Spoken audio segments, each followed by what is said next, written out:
부동산 투기 의혹으로 경찰 수사를 받고 있는 정연복 광양시장을 둘러싸고 인사특혜 논란도 일고 있습니다.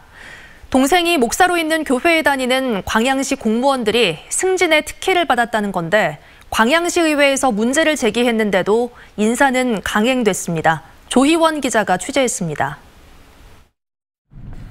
지난해 12월 광양시는 2021년도 상반기 정기 인사예고를 발표합니다. 4급부터 8급까지 모두 136명을 승진시키는 계획. 그런데 유독 광양시 농업기술센터 소장 공석 한 자리만 직무대리 방식으로 뽑겠다고 예고했고 닷새 뒤 단행된 인사에서 승진 최소 연한을 채우지 못한 사람이 자리에 오르게 됩니다.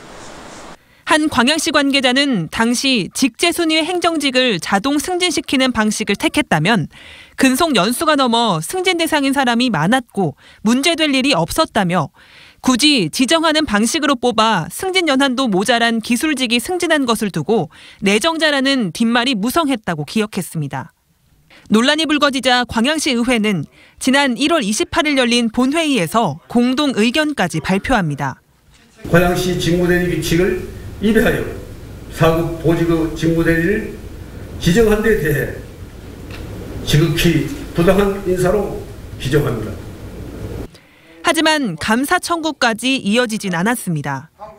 한 광양시 의회 의원은 감사 청구를 하자는 의견도 나왔지만 과반수의 의원이 찬성하지 않아 무산됐다고 설명했습니다.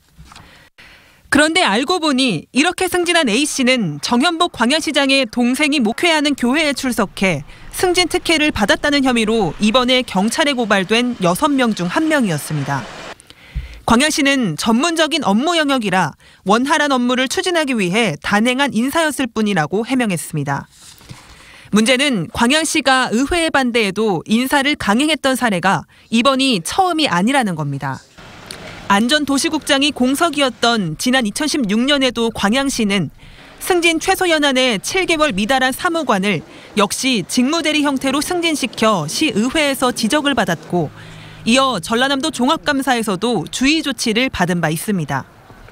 한편 지난해 김한근 강릉시장은 승진 최저 연수를 채우지 못한 특정인을 승진시킨 혐의로 1심에서 벌금 500만 원을 선고받았습니다.